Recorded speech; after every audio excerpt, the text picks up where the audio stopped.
digital platforms across the world.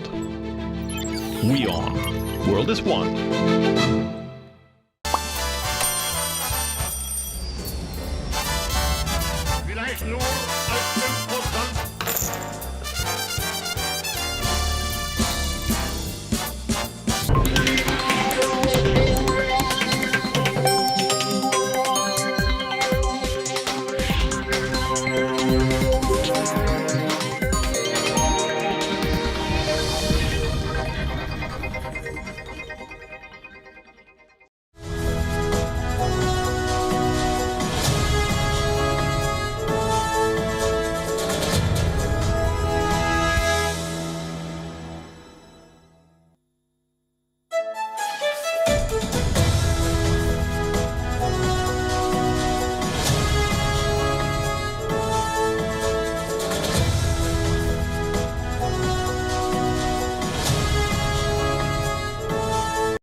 Good evening and welcome to Gravitas. I'm Palki Sharma Upadhyay. Let's get started.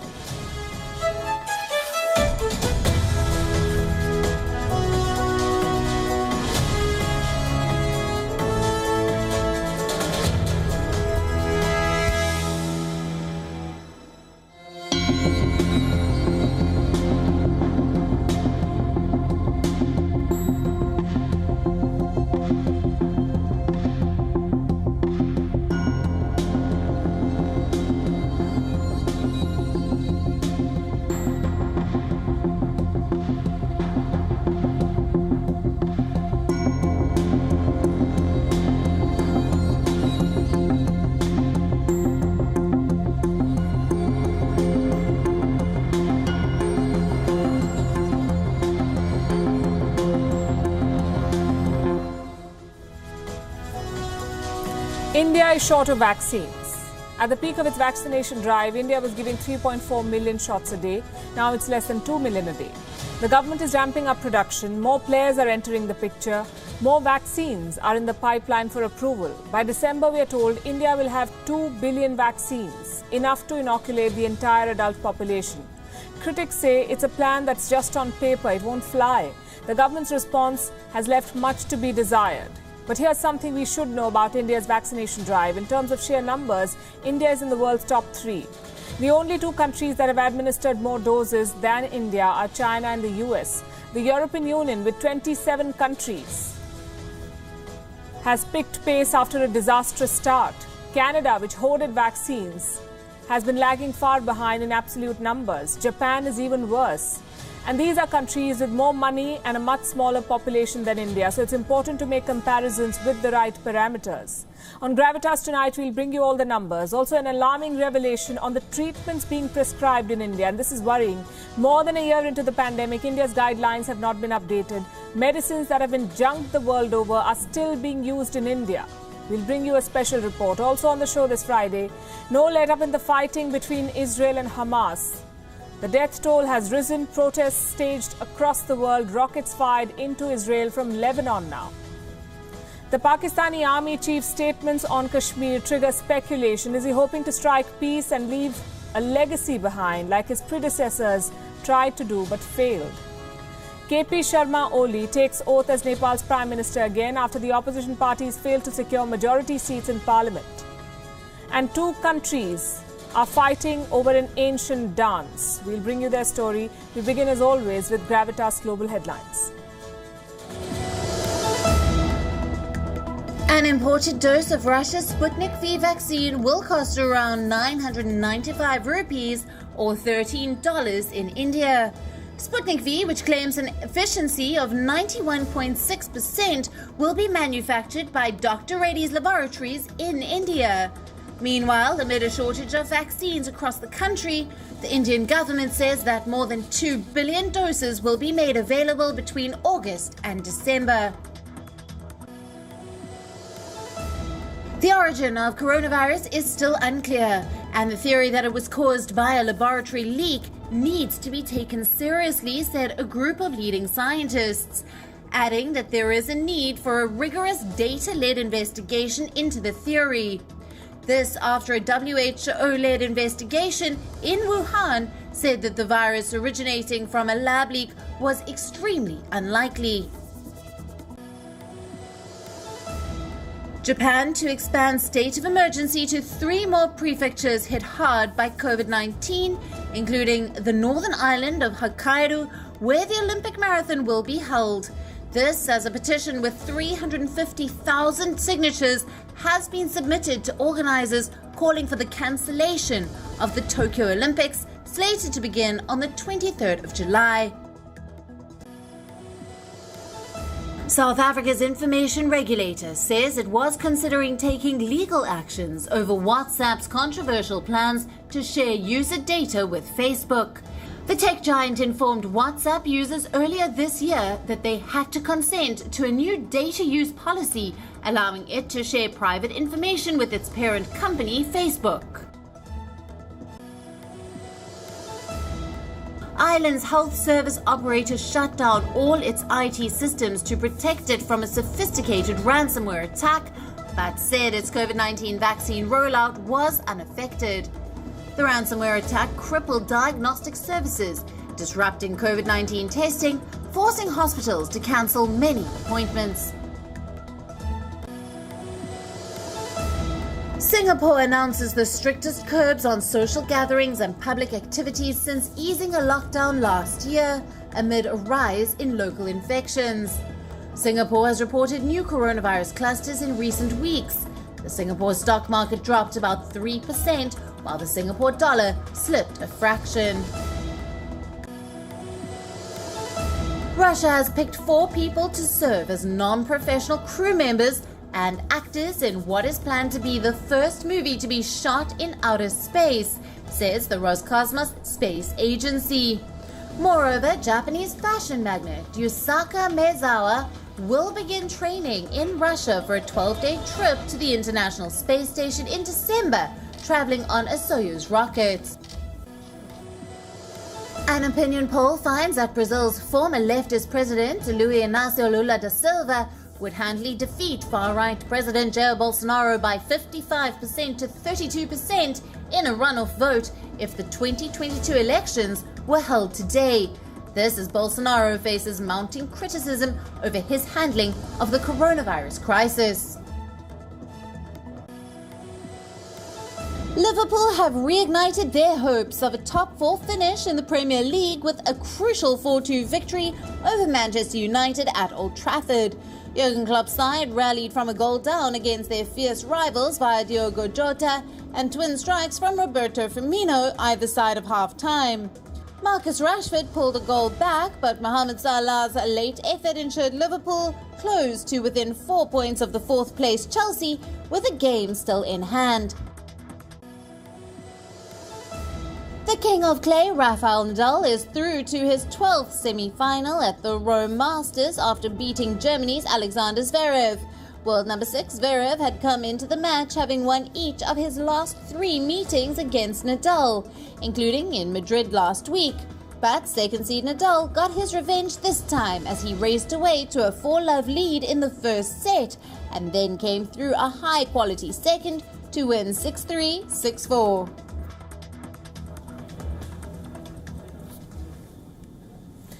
India's overall tally has now crossed 24 million. There are signs of a peak in this second wave, but no breaking the chain of infection yet. Once again, India has reported more than 300,000 new infections in a day, and that's a worrying number, 300,000 plus. On the positive side, some major hotspots are reporting a decline. New infections have fallen in states like Maharashtra, Delhi, Uttar Pradesh and Chhattisgarh. But cases are rising quickly in Tamil Nadu, Andhra Pradesh and West Bengal, which is why India's total caseload continues to be high. Active cases are still at 3.7 million. 3.7 million people are positive right now in India. They reported a minor decline of around 5,600. Recoveries have crossed the 20 million mark. That many people have recovered from the virus since the pandemic began. Fatalities are still high. In the last 24 hours, 4,000 people have died in India. The exit route is vaccines, and that is clear. And the government is now moving aggressively on this front. It has built a roadmap for vaccine procurement. And this is what it looks like. By the end of this year, 2021, India hopes to have more than 2 billion doses. Where will they come from? A total of 8 manufacturers could supply them. The Serum Institute could supply 2 vaccines now, Covishield, which it's already supplying, and Novavax. Then we have Covaxin, Sputnik, BioE, a shot from Zydus Cadila, and a Pfizer-like shot from Genova. This is a Pune-based company that is building an mRNA vaccine, like the Pfizer vaccine. We could also have a nasal vaccine from Bharat Biotech, the same company that is making Covaxin. Now, clubbed together, India could have more than 2 billion doses by the end of this year. That is the projection. The government expects the new supplies to start arriving by August. It's a good plan. And if things go as projected, India could inoculate its entire adult population by December. But the last few months have taught us to not count the chickens before they hatch. So we'll wait and see. Earlier this week, we also told you how blood plasma therapy was overhyped. It's one of the most widely used treatments in India, but it makes no or little difference when it comes to saving lives. There's scientific evidence against plasma therapy, but it is still part of India's treatment protocols, which is why doctors still prescribe it. In case you missed our report, here's a quick recap. One method of treatment has got way more attention than it deserves. It is called the plasma therapy. But does it work? There is growing evidence now that it doesn't. 18 clinicians, public health professionals and scientists have written a letter. These experts say that India should stop using plasma therapy. India has conducted its own studies, and this is what they found. Whether it was patient mortality or disease progression, blood plasma made no difference. It makes no difference. So who makes these rules? These protocols for treatment. They're made by the ICMR, the Indian Council of Medical Research. It's one of the oldest and largest medical research bodies in the world. It is supposed to follow science and recommend the best treatment plans for doctors to follow. But if one takes a closer look at the ICMR's protocols, science takes a back seat, unfortunately. The pandemic is more than a year old. The virus has mutated thousands of times. Hundreds of studies have been conducted. New treatments have been employed. But guess what? The ICMR guidelines have not changed. They have not been updated since the pandemic began. Can you believe it? Medicines that have been junked, written off by global research are still part of India's clinical guidance. Tonight, we'll give you some examples. We'll begin with HCQ. Do you remember HCQ? Hydroxychloroquine. It was Donald Trump's favorite drug when the pandemic began. As president, he threatened retaliation if India did not share HCQ with America. In hindsight, it was a useless threat. Not only was India willing to share, the efficacy of the drug was in question. The hype around HCQ died fairly quickly. The U.S. Food and Drug Administration, which is America's regulator, US FDA, now advises against using HCQ. And they give 2 reasons for this. 1, because it doesn't work. And 2, it can lead to serious health problems like blood disorders, kidney injuries, liver problems, even abnormal heart rhythms. The American regulator had advised against using HCQ way back in July 2020. European governments have also banned this drug, hydroxychloroquine. They issued their orders in May last year, 1 year back. The United Kingdom studied the use of HCQ in 11,000 patients in June 2020. They found that it does not work. But in India, HCQ is still part of the treatment protocol. ICMR guidelines advise this tablet for mild patients. The document does say that this therapy is based on, quote unquote, I'm quoting from what it says, low certainty of evidence. And yet it's still listed under a column called may do, which means a doctor can still prescribe it. For what? And it's not just the ICMR. India's health ministry is also advising HCQ. In its latest guidelines for home isolation, HCQ has been recommended as a prophylactic for caregivers and all close contacts. What is a prophylactic? Something that is given to prevent a disease. So while world's leading regulators have stopped the use of HCQ over health risks, India is still advising it, both for infected patients and for caregivers. And this is just one example. The ICMR's treatment plan features more such unproven drugs for the treatment of the Wuhan virus. Next on our list is ivermectin. You must have heard of it. It has been listed in the same column as HCQ. Some call it the new hydroxychloroquine. Do you know what ivermectin is actually supposed to do? It's a tablet used to treat certain roundworm infections, basically infections caused by parasites. The Wuhan virus is a respiratory disease. How can a tablet to treat parasites help? Just like in the case of HCQ, leading regulators feel ivermectin has the potential to do more harm than good. The US FDA has warned against the use of this drug. In fact, the American regulator received multiple reports of patients who self-medicated on ivermectin that was intended for horses. They had to be hospitalized. Thankfully, no such reports in India. Similar advice has come from European Medicines Agency as well. That's the European regulator. They say the available data does not support the use of ivermectin for the Wuhan virus. Officials from the United Kingdom, Japan, and the World Health Organization have all issued similar advisories. Merck, which is one of the companies that produces ivermectin, had issued a statement in February 2021. The company studied all findings that were available, and Merck arrived at 3 conclusions. Number 1, there is no scientific basis behind the argument that ivermectin works. Number 2, there is no meaningful evidence to suggest its use in COVID patients. This is the company making the drug. And number 3, and this is important, there is a quote-unquote concerning lack of safety data in the majority of studies. But in India, this drug is still part of the official prescription. And this is not the first time that the ICMR has been caught drifting away from science. In September last year, the world's leading medical journal, The Lancet, had published an editorial. It said, and I'm quoting, "The ICMR has been singled out by experts from straying from scientific evidence." But it looks like the top body that is supposed to guide India's pandemic response through science has been living in a bubble. In January this year, the ICMR put out an internal newsletter which said, despite the doomsday predictions, India has made monumental strides in handling the pandemic. 5 months after those claims, the Wuhan virus has India in its stranglehold. This is the body that's supposed to guide our response. The second wave has spread from urban centers to rural ones, and the master prescription to treat patients in India suggests outdated and written off cures. India needs to urgently update these guidelines. Now let's take stock of the vaccination drive. Today is a good day to talk about it. It's the 14th of May, the same day when the first smallpox vaccine was administered. This was way back in 1796. It would take 200 years to eradicate smallpox. Now with the Wuhan virus, we don't have that kind of time. Thankfully, we have vaccines that are much more advanced.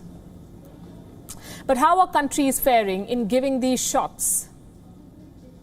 Look at this data carefully. In India, there's a lot of hue and cry about the shortage of vaccines. But how does India compare with other countries? In terms of sheer numbers, India's inoculations are the 3rd highest in the world. After China and the US, India has vaccinated the highest number of people. But it makes a small percentage of the population because India has 1.3 billion people to cover. The world over, more than 1.38 billion shots have been given so far. It includes both first and second doses. The world population is more than 7 billion. So we have more than 5.5 billion people to cover. So buckle in for a long, long ride. The rate of vaccination is picking up though. This past week, 150 million doses were administered. At this pace, it will take 18 months to vaccinate the planet. And this is pure statistics. It doesn't factor vaccine inequity. It doesn't factor mutations. In the real world, both these things, inequity and mutations, slow down vaccination. Look at Africa. They're giving 400,000 doses per day, 4 lakh. They have more than 50 countries in Africa. At this rate, they'll take 11 years to achieve herd immunity, not even full coverage. Herd immunity, 11 years. In contrast, look at where the United States stands. 266 million doses in a population of 300 million. Close to 36% Americans are fully vaccinated, both doses done. But now hesitancy is creeping in. Last month, America was giving 3.4 million shots a day. Now it's just 2 million. They're offering free beer with vaccines just to get people to take the shot. The US has started jabbing teenagers as well. One of the very few countries to do so. They have 3 vaccines, Pfizer, Moderna and Johnson & Johnson. The first 2, Pfizer and Moderna, doing the heavy lifting there. What about the European Union? Their rollout was off to a horrible start. There were shortages, suspensions, not to forget the blood clot hysteria. Now things have improved. They have administered 186 million doses. 12% of the population is fully vaccinated. 30% are halfway there.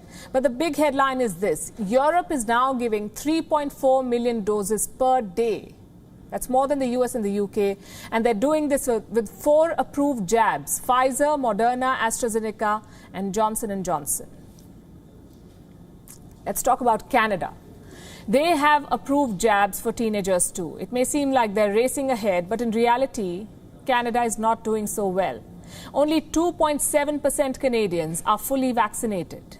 Now, this is a country that tried to hoard vaccines, 5 shots for each citizen according to some estimates, and 4 approved jabs. But look where they are. Now, a country where none of these vaccines are approved. Russia. Their rollout has been a disaster. Russia had a head start. They approved the first vaccine in the world, Sputnik V. But since then, everything has gone downhill. They have given 19 million doses. They have a population of 144 million. Only 5% people are fully vaccinated. 8% have got the first shot. It is slow. Japan has a similar story. There was a lot of hesitancy at first, but closer to the Olympic Games, numbers are picking up. Japan has delivered 5.5 million doses, which means 1.2% fully vaccinated citizens, only 1.2%. Still a long way to go. But Japan's biggest problem is that they have only one vaccine, and that's Pfizer. And one vaccine simply won't cut it. Compare this with Israel. They're much farther ahead. 56% Israelis are fully vaccinated. But remember, their population is barely 9 million. And now they're giving just 5,000 doses a day, just 5,000, and no masks outdoors. So where does India figure in this list? We showed you in the beginning. India has given 180 million shots so far. 3% of the population is fully vaccinated. 10% have got the first shot. We are administering 2 million doses per day, the same as the US. So in absolute numbers, this looks fine. But India has a population of 1.3 billion, 4 times America's population. So India will have to move much faster to achieve herd immunity, and that's where the problem lies. The numbers are very big. What is the government doing to get India ahead? They say that India will have 2 billion doses by December this year, 2 billion doses. Adults. But where are these vaccines coming from? Turns out they're still in the pipeline. At least half a dozen vaccines are being trialed. So 2 billion doses looks like a long shot, as we discussed earlier. On the plus side, Sputnik V is finally here. The first dose was given in the city of Hyderabad. They're going at $13.6 per shot, 1,000 odd rupees. It's a bit steep, but remember, this is imported. The Sputnik shots made in India should be cheaper. So we've told you about various countries and continents. What do these numbers tell you? Countries, rich and poor, big and small, are all struggling to vaccinate their people. Shortages are a global issue. So is vaccine hesitancy. The more people you have, the bigger your challenge. The other problem is this. Nearly 2 billion of the world population is children below 18. Only a handful of countries have started vaccinating them. I wish I could end this story on a positive note. But there isn't a silver lining here. No positive news on patent waivers yet. No philanthropic move by Big Pharma. Just a slow, painful crawl to herd immunity. And while India struggles to shake off the virus, the developed world is taking off the masks. The countries who've been able to vaccinate a sizable number of people. Those living in the United States, for instance, they can ditch the mask at most public places now, if they have taken both the shots of a vaccine, that is. The United Kingdom, on the other hand, has new rules for hugging. Our next report tells you how life is turning back to normal in at least some parts of the world.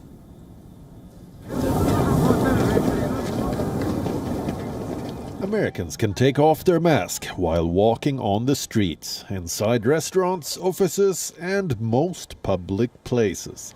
They don't need a mask if they are fully vaccinated. Joe Biden was quick to follow the new advice from experts. Soon after they made the announcement, the U.S. president appeared for a press conference at the White House with Vice President Kamala Harris. Both leaders without a mask. If you're fully vaccinated and can take your mask off, you've earned the right to do something that Americans are known for all around the world. Greeting others with a smile. With a smile. Some reporters were spotted without a mask too. But the rest of America is still cautious. Not everyone is taking off the mask yet. America's Center for Disease Control says people can stop wearing a mask in most public places, but they still need to have one on if they are on a plane. In airports, trains, transit hubs, and places like hospitals and doctors' offices, America is not the only country that's ditching the mask. Several countries in the developed world are easing their rules. In Australia, citizens can leave the mask behind for most public places where physical distancing is possible. In neighbouring New Zealand, people need to wear the mask at just 2 locations: public transport and flights. In Israel, you can step outside minus a mask. The United Kingdom has asked its citizens to keep the mask on at crowded locations. But human contact is allowed. In fact, Britain has new hugging rules. You can hug a loved one, but conditions apply. The government calls it a caution. It must be done outdoors without vaccinated. Then you need to keep your mask on while doing it.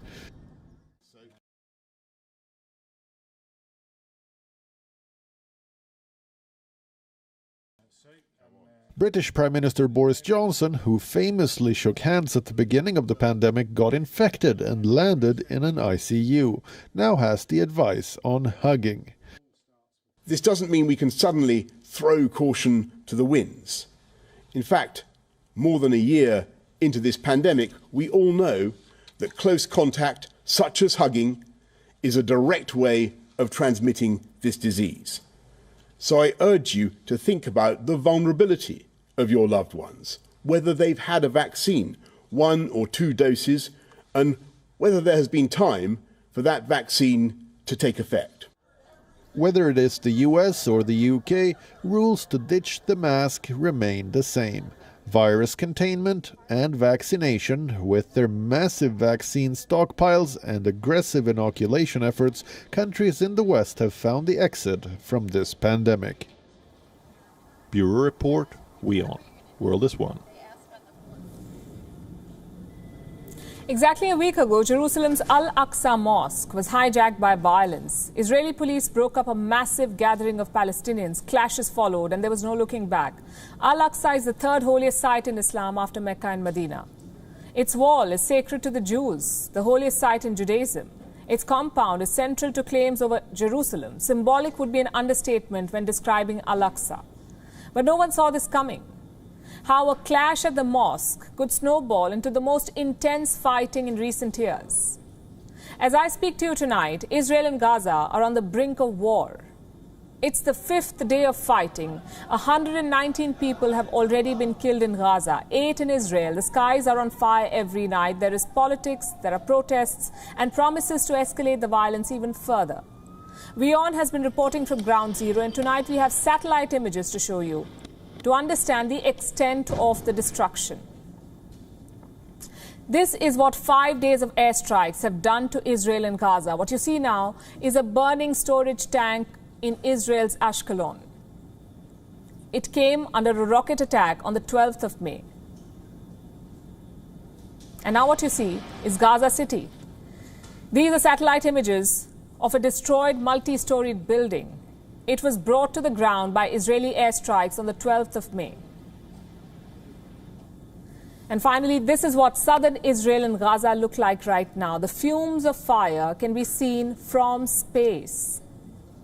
We have spoken to many experts and diplomats this week, and everyone, of course, is steering clear from prophesying a full-blown war. But what's happening on the ground is pointing at nothing short of it.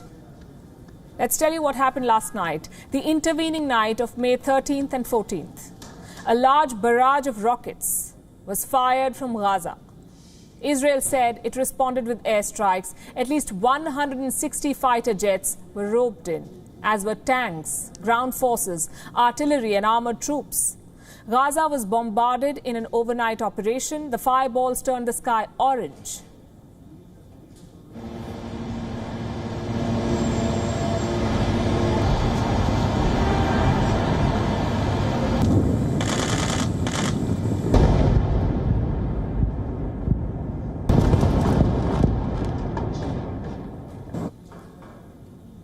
The Israeli army released satellite videos. It claims to have struck Hamas's tunnel network system, also a rocket launching site.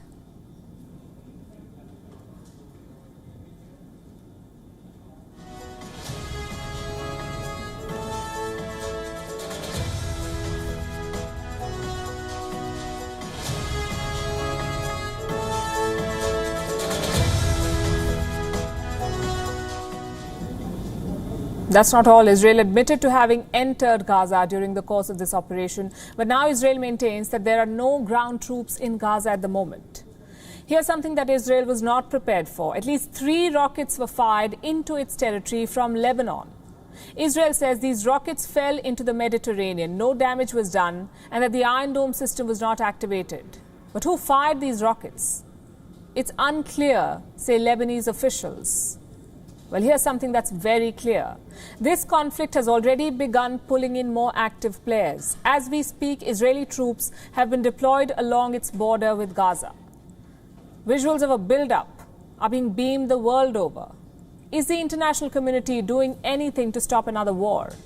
Egypt says it is trying to mediate. Egyptian negotiators have held in-person talks with both sides. The United Nations Secretary General has called for a cessation of hostilities.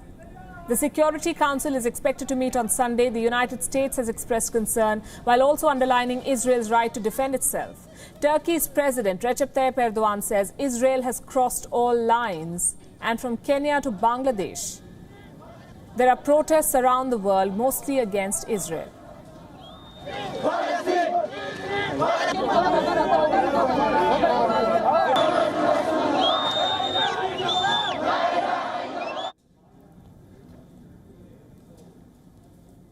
In case you were looking to travel, here's an update. International airlines, including KLM, Lufthansa and British Airways, have cancelled several flights to West Asia. What does the situation on the ground look like? In Gaza, mass funerals are being held. Israel says most of those killed in Gaza were Hamas terrorists. But the locals have a different story to tell. My brother Rafat was present. May God have mercy on him, his wife and 4 children. There was no warning or anything. 5 rockets on the floors. It broke them up. His wife was actually pregnant.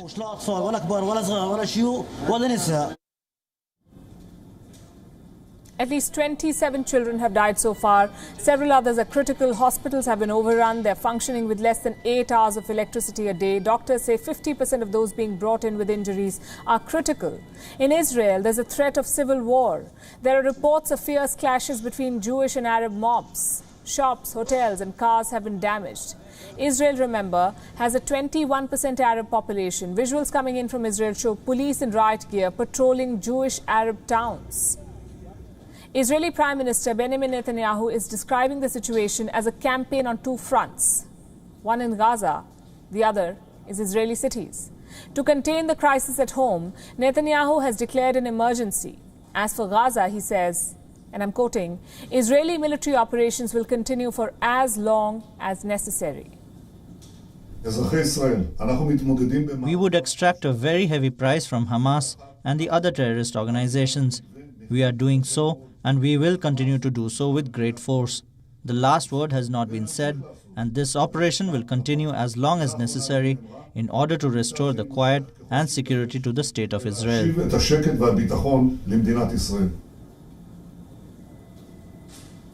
Hamas, on its part, says bombing Israeli cities is easier than drinking water. Imagine that.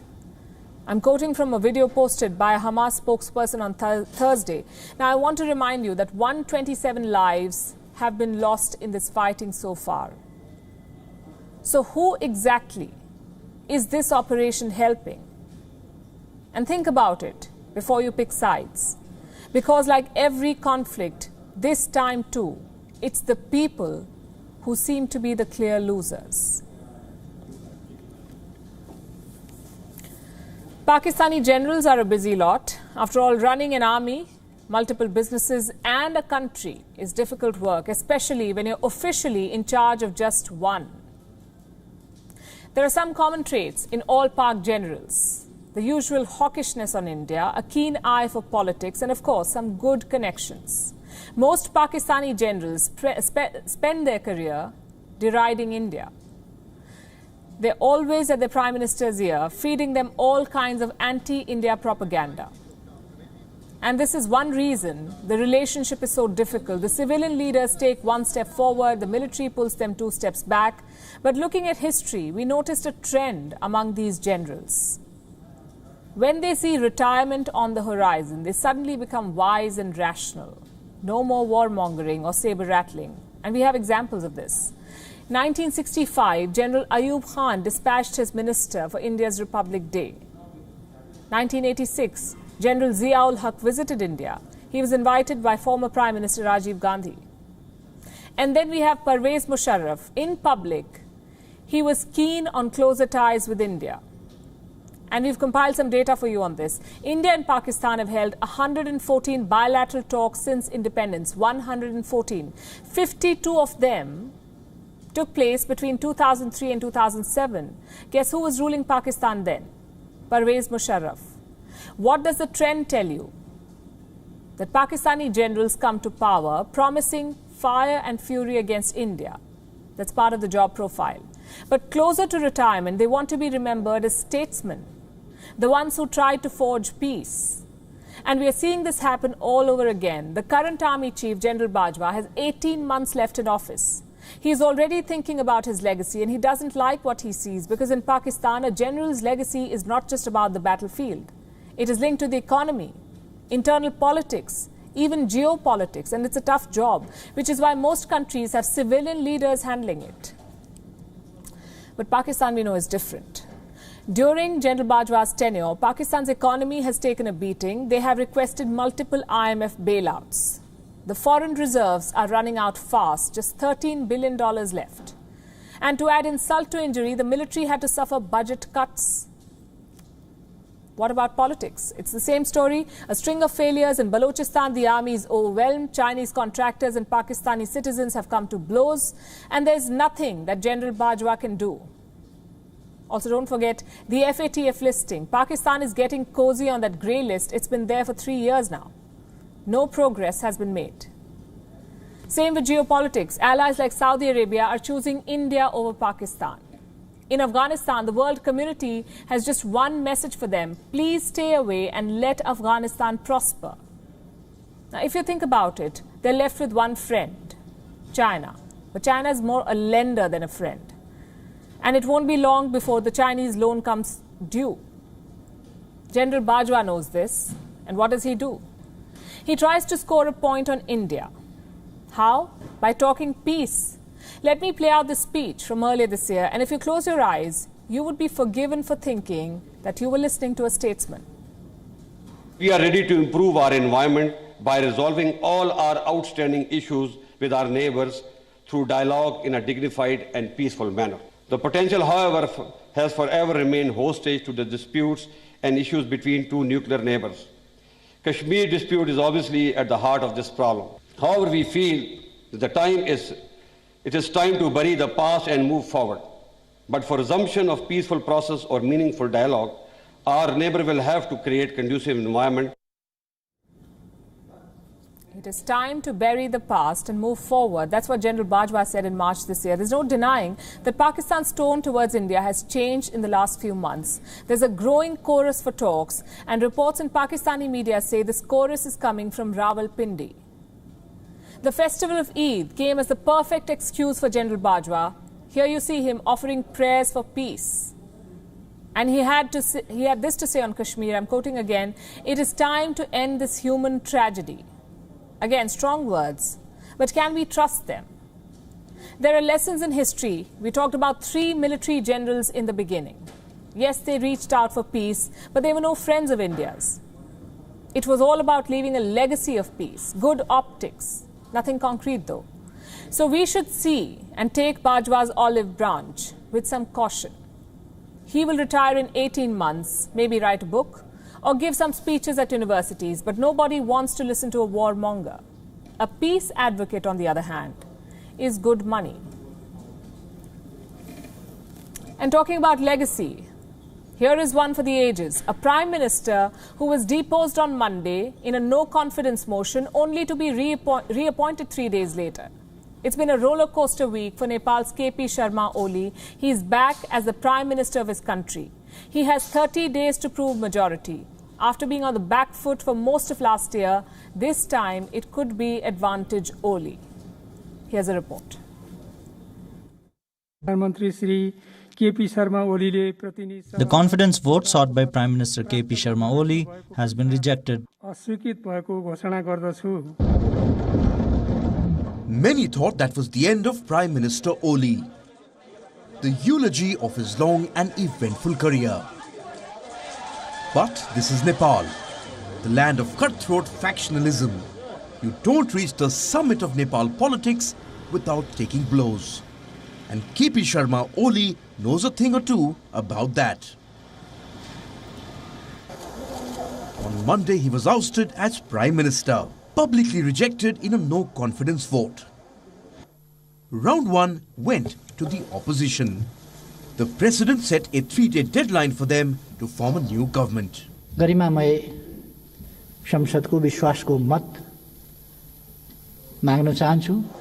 At 9 p.m. on Thursday, that deadline lapsed. The opposition did not turn up, so round 2 went to KP Sharma Oli. He is back as Prime Minister, this time of a minority government. Oli's party is still the largest in Parliament, so he gets the first shot at forming a government. The President has given him 30 days to prove his majority. The question is there any hope for him? Oli is banking on a faction within his party. It is led by Madhav Kumar Nepal, a former Prime Minister himself. Madhav Nepal is backed by 28 legislators. They were planning to side with the opposition, but now appear to be having a change of heart. Oli's party has revoked the suspension on Madhav Nepal's camp. This concession has helped Oli avoid a split. What's more, he has been given complete control over the party. So does this mean advantage Oli? Not quite. But he is in much better shape than the opposition. Oli's rival Prachand put his money on the Nepali Congress. He promised to back their president Sher Bahadur Doiba for Prime Minister. Things were going to plan before Madhav Nepal backed off. Without his support, the opposition was 26 short of majority. So where do things go from here? Oli's party has 121 seats in the House, 15 short of majority. He is in the driver's seat. But with allegiances shifting in days, he won't be getting too comfortable in the PM's chair. The other possibility is that the House gets dissolved. Fresh elections to sort out the mess. But with experts making dire pandemic predictions, a trip to the polling booth is the last thing the Nepalese want. There is, of course, a third way. A unity government proposed by former prime ministers. But will PM Oli share power? A look at his record would tell you the answer is no. Bureau Report, WION World is One. What do countries normally fight over? Land, water, airspace, sometimes fish. In the middle of the pandemic, perhaps vaccines. But Peru and Bolivia are fighting over something totally different. There's an ongoing diplomatic row between the two neighbors over ancient dance forms. Bolivia is now threatening to knock on UNESCO's door. Here's a report.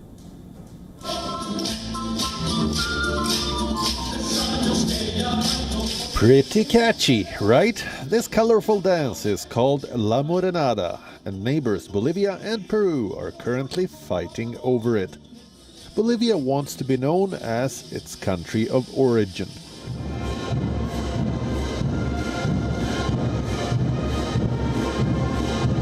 But Peru recently declared La Morenada, Rey Monero and Rey Caporal as the cultural heritage of the city of Puno. This resolution was published in a state newspaper.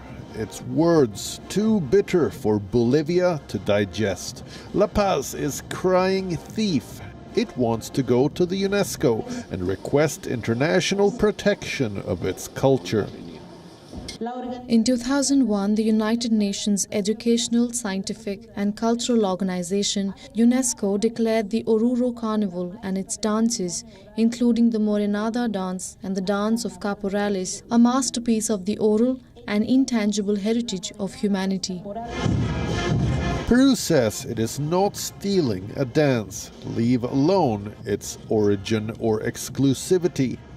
This is Peru's culture minister, Alejandro Neira.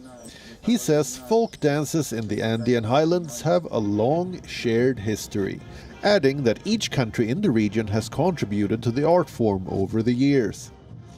The Morenada, or Dance of the Black Slaves, for example, has a mix of African and indigenous elements.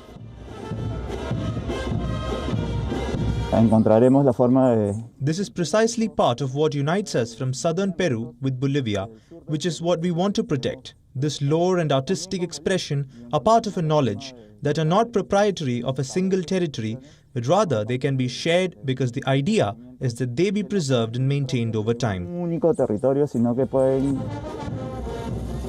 This is not the first time the two countries are fighting over culture. War of words have been fought over GI tags and on social media. They include the battle over handloom, basmati rice, culinary and even fish. But you know what? Culture knows no border, and that's where its beauty lies. Bureau Report, WION World is One.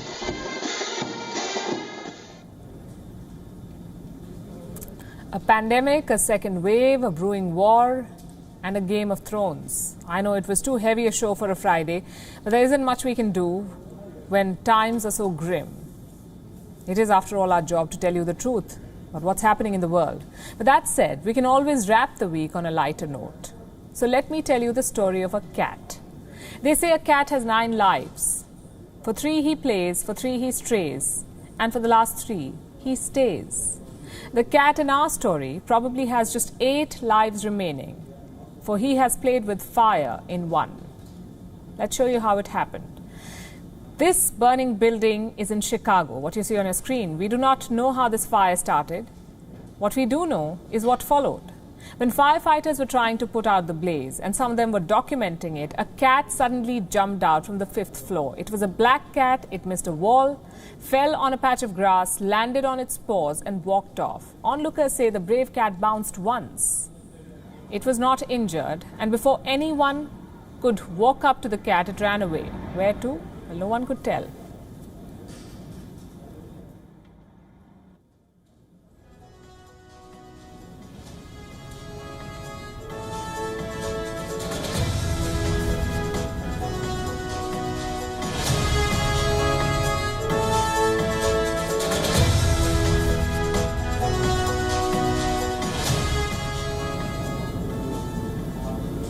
Incredible, isn't it? The cat was spotted again after some time, and this time it was hiding under a fireman's car, probably taking a little break before its next adventure. A couple of minutes later, it was on to its task.